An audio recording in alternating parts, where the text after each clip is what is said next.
10 اور 11 محرم الحرام کو یہ عمل آپ لوگوں نے لازمی کرنا ہے۔ اگر آپ لوگ 11 محرم الحرام کو مصروف ہوں گے تو 10 کو لازمی کریے گا۔ عصر کی نماز کے بعد جب شہادت حسین واقع ہوئی تھی اس وقت آپ لوگوں نے اس وظیفے کو خاص طور پہ کرنا ہے۔ میرے بھائیوں، یہ عمل سال میں ایک بار آتا ہے، لہٰذا آپ لوگوں نے اس عمل کو خاص طور پر کرنا ہے۔ میرے بھائیوں، خود بھی کریے گا، اپنے گھر والوں کو بھی تاکید کریں کہ آپ لوگ بھی اس عمل کو، اس وظیفے کو لازمی کریں۔ سورت کون سی؟ سورہ کہف کا عمل ہے۔ اس کے علاوہ جو تسبیحات آپ کو پڑھنی ہے انشاءاللہ بالکل آپ کو ڈیٹیل میں ایک ایک بات بتائی جائے گی۔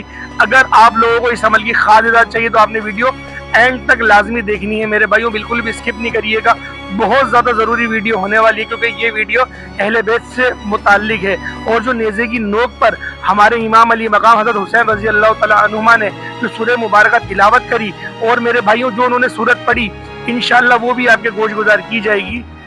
اعوذ باللہ من الشیطان الرجیم، بسم اللہ الرحمن الرحیم۔ تمام تعریفیں اللہ کے لیے ہیں جو وحدہ لا شریک ہے، وہی نیک لوگوں کا ولی ہے۔ لاکھوں کروڑوں درود حضور نبی کریم صلی اللہ تعالیٰ علیہ وسلم کی ذات پر اور آپ کی آل پر۔ میرے بھائیوں، میری بہنوں، آج کا عمل انتہائی یقین کریں ضرورت کا حامل یہ عمل ہے۔ آپ لوگوں نے سب سے پہلے 7 بار بسم اللہ الرحمن الرحیم پڑھنی ہے۔ 7 بار بسم اللہ الرحمن الرحیم پڑھنے کے بعد آپ لوگوں نے 11 بار درود ابراہیمی پڑھنا ہے۔ اچھا، عصر کی نماز کے بعد آپ لوگوں نے یہ عمل کرنا ہے۔ عصر کی نماز جب آپ لوگ مکمل طور پہ پڑھ لیں اس کے بعد آپ لوگوں نے اس عمل کو خاص طور پہ کر لینا ہے۔ 10 محرم الحرام یوم عاشورہ کی بات کر رہا ہوں۔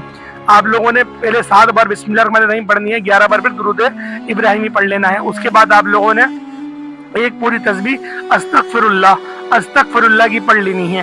اس کے بعد آپ لوگوں نے تصور میں خود کو کربلا کے اندر لے کے جانا ہے۔ آنکھیں بند کر کے تصور کریں کہ آپ لوگ کربلا کے میدان میں پہنچ گئے ہیں، اور ایک پوری تسبیح آپ لوگوں نے انا للہ و انا الیہ راجعون اس کی پڑھنی ہے۔ میرے بھائیوں، اس تصور کے ساتھ کریے گا کہ ہمارے امام حسین رضی اللہ تعالیٰ عنہما کو شہید کیا جا رہا ہے، اور آپ کی آنکھوں سے خود بخود چشمے بھی آنا جاری ہو جائیں گے۔ جب آپ کی آنکھوں سے آنسو آنا جاری ہو جائے آپ لوگ سمجھ جائیے گا کہ آپ لوگوں نے وہ کیفیت بنا لی، آپ نے وہ تصور بنا لیا۔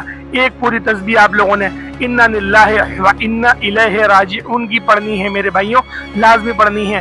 اس کے بعد آپ لوگوں نے اپنی آنکھوں کو کھول لینا ہے، اور پھر آپ لوگوں نے سورہ کاف پڑھنی ہے۔ میرے بھائیوں، یہ سورت مکی سورت ہے، یعنی کہ مکۃ المکرمہ میں یہ سورت نازل ہوئی ہے۔ اس سورت میں 12 رکوع ہیں اور 110 آیتیں ہیں۔ میرے بھائیوں، سورہ قاف یعنی کہ اس کا جو نام ہے اس کا مطلب یہ ہے پہاڑی غار، اور اس سورت کی آیت نمبر 26 یعنی کہ 9 سے 26 تک کے اصحاب کہف یعنی پہاڑی غار والے چند اولیاء کرام کا واقعہ بیان کیا گیا ہے۔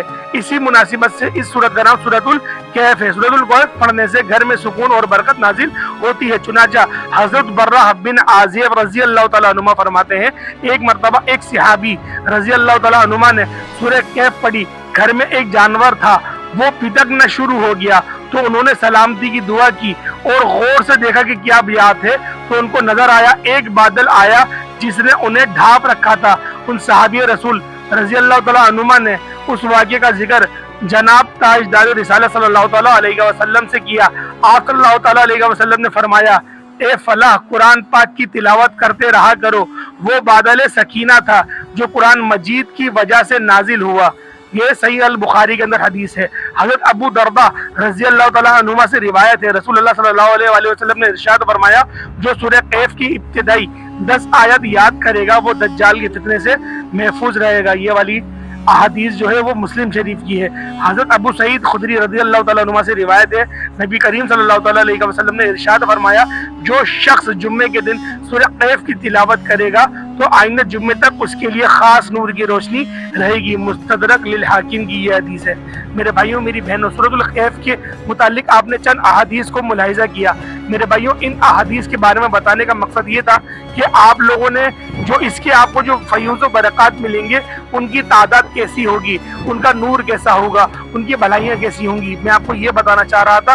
اس کے علاوہ ایک واقعہ ہے، واقعہ کربلا کا، جب ہمارے امام علی مقام کا سر ان کے تن سے جدا کر دیا گیا اور ان کے سر کو نیزے پر بلند کر کے میرے بھائیوں دمشق کے بازار میں گھمایا گیا، اور جب ان صحابہ نے اس دور میں جو صحابہ موجود تھے انہوں نے دیکھا کہ ان بدبختوں نے کیا کرا ہے، ان کی تعداد بہت زیادہ تھی، اس وجہ سے وہ لوگ چپ کرے ہوئے تھے، لیکن ان لوگوں نے دیکھا کہ نبی پاک کے جو نواسے تھے امام حسین، ان کے لب مبارک جنبش کر رہے تھے، وہ ہل رہے تھے۔ جب کان کو آگے کیا گیا اور غور کیا گیا کہ کیا پڑھ رہے ہیں، تو ان کو یہ والی سورت کی تلاوت کرتے ہوئے انہوں نے پایا سورۃ الکہف، جس کا میں آپ کو بتا رہا ہوں میرے بھائیوں۔ سورۃ الکہف ویسے بھی بہت زیادہ ہی یہ میسر سورت ہے، کیونکہ اس کے اندر 3 واقعات بھی ہیں، اس کے اندر اصحاب کہف کے اولیاء کا بھی واقعہ ہے میرے بھائیوں۔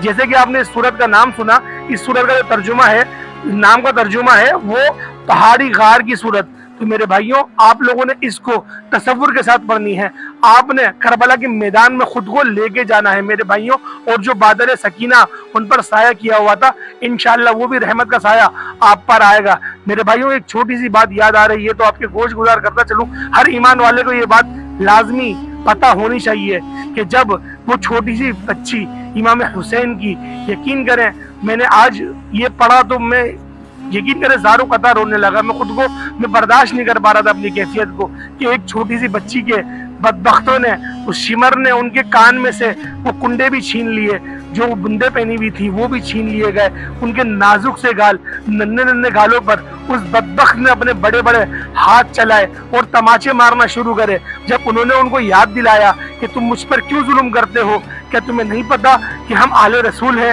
ہم امام حسین کی آل میں سے ہیں، ہم نبی پاک صلی اللہ علیہ وسلم کے سلسلے سے آ رہے ہیں، تو انہوں نے اور مارا، اور مارتے یہ بات کہی کہ ابھی بھی تمہارا گھمنڈ ٹوٹا نہیں۔ میرے بھائیوں اس بچی پر بھی ان لوگوں نے رحم نہیں کرا، اور آج کچھ بدبخت اٹھ کر یہ بات کہتے ہیں کہ واقعہ کربلا تو امام حسین کی معاذ اللہ رب العالمین ان کی انا کی وجہ سے ہوا، اس طریقے کی باتیں کہتے ہیں۔ ان کو شرم نہیں آتی کس طریقے کے الفاظ کہہ رہے ہیں۔ اتنی بڑی قربانی ہمارے امام حسین رضی اللہ تعالیٰ عنہ نے دی تھی، ان کو کیا ضرورت تھی اتنی بڑی قربانی دینے کی، لیکن انہوں نے وہ قربانی دے کر بتایا کہ اگر دین کے لیے ڈٹ جانا پڑے تو یزید کتنا ہی بڑا کیوں نہ ہو، تم اکیلے ہی کیوں نہ ہو، تمہیں قربانی دینی ہے۔ اور ان کا ایک قول بھی مجھے یاد آ رہا ہے، انہوں نے کہا تھا جرم کے خلاف جلدی کھڑے ہو، جتنا دیر سے کھڑے ہوگے اتنی قربانیاں زیادہ دینی پڑیں گی۔ میرے بھائیوں ایک شاعر کا اشعار بھی مجھے یاد آ رہا ہے کہ انہوں نے ان کا مفہوم میں آپ کو بتاتا ہوں، مفہوم مجھے صحیح یاد نہیں ہے، مفہوم میں آپ کو بتا دیتا ہوں۔ ان کا مفہوم یہ تھا کہ ابراہیم کے بیٹے اسماعیل پر خنجر نہ چل سکا تو کیا چلتا خنجر حسین کی گردن پہ، لیکن مشیت خدا تھی تو وہ ہو کے رہی اور خنجر بھی چل گیا حسین کی گردن پہ۔ تو میرے بھائیوں بے شک میرا رب چاہتا تو کیسے چل سکتا تھا، خنجر نہیں چلتا، لیکن میرے رب نے آزمانا تھا اہل بیت کو، ان کے ذریعے سے پوری امت کو بخشنا تھا میرے بھائیوں، اسی لیے اتنی بڑی قربانی لی گئی۔ ہر چیز کے بارے میں ان کو بتایا گیا تھا کہ تمہیں بھوک سے آزمایا جائے گا، تمہیں پیاس سے آزمایا جائے گا، تمہیں جس کربلا کی میدان میں شہید کیا جائے گا اس کی مٹی بھی لا کر نبی پاک صلی اللہ علیہ وسلم کو دے دی گئی تھی۔ انہوں نے حضرت ام سلمہ رضی اللہ تعالیٰ عنہ کو وہ اللہ پاک کمی بیشی معاف فرمائی، امہ حبیبہ رضی اللہ تعالیٰ عنہ کو دی تھی، ہماری 2 ماؤں میں سے کوئی سی ماں کو دی تھی مٹی، اور فرمایا تھا شیشی میں اس مٹی کو رکھ لو، جب یہ شیشی خون سے لال ہو جائے تو سمجھ لینا کہ میرے حسین شہید ہو گئے۔ آپ خود سوچیں، ہر چیز بتائی گئی تھی، یہ واضح حدیثوں میں مستند حدیث سمجھتے ہیں کہ ہر دور میں کثرت سے جس حدیث کو لکھا گیا ہو اسے مستند کہا جاتا ہے۔ میرے بھائیوں ہر دور کے جو وہ تھے اتھارٹی جنہیں مانی جاتا ہے، جنہیں شیخ الاسلام مانا جاتا تھا، انہوں نے ان حدیثوں کو نقل کرا ہے اور کہا ہے کہ یہ حدیث جید ہے، یہ صحیح حدیث ہے۔ سب کچھ تو پتا تھا، پھر بھی کیوں قربان ہوئے؟ صرف دین کے لیے، ہم جیسے گناہگار امتوں کے لیے۔ اور ہم کیا کر رہے ہیں؟ ہم کر کیا رہے ہیں؟ میرے بھائیوں میں آپ سب لوگوں سے کہتا ہوں لازمی 9-10 کا روزہ رکھنا، 9 کا روزہ نہیں رکھا نا 10 کا لازمی رکھنا، 10 اور 11 کا رکھنا ہے میرے بھائیوں، اور رکھ کے بتانا 10 اور 11 کا روزہ کہ ہم نے نبی پاک کے فرمان کو پس پش نہیں ڈالا ہے، اور ہم لوگوں نے جسے نبی پاک نے فرمایا تھا کہ 2 روزے رکھنے ہیں، ایک روزہ رکھ کے یہودیوں کے مشابہت نہیں کرنا، تو ہم نے 2 روزے رکھ کے بتایا یا رسول اللہ آپ کی بات ہمیں یاد ہے، ہم رکھ رہے ہیں۔ بے شک ہم لوگ غفلت میں پڑ گئے، بے شک بڑے گناہگار ہیں، لیکن اپنے رب کے غدار تھوڑی ہیں، ہم اپنے رب کے ہرگز غدار نہیں ہو سکتے۔ بے شک جب خون دینا پڑا تو انشاءاللہ دیں گے،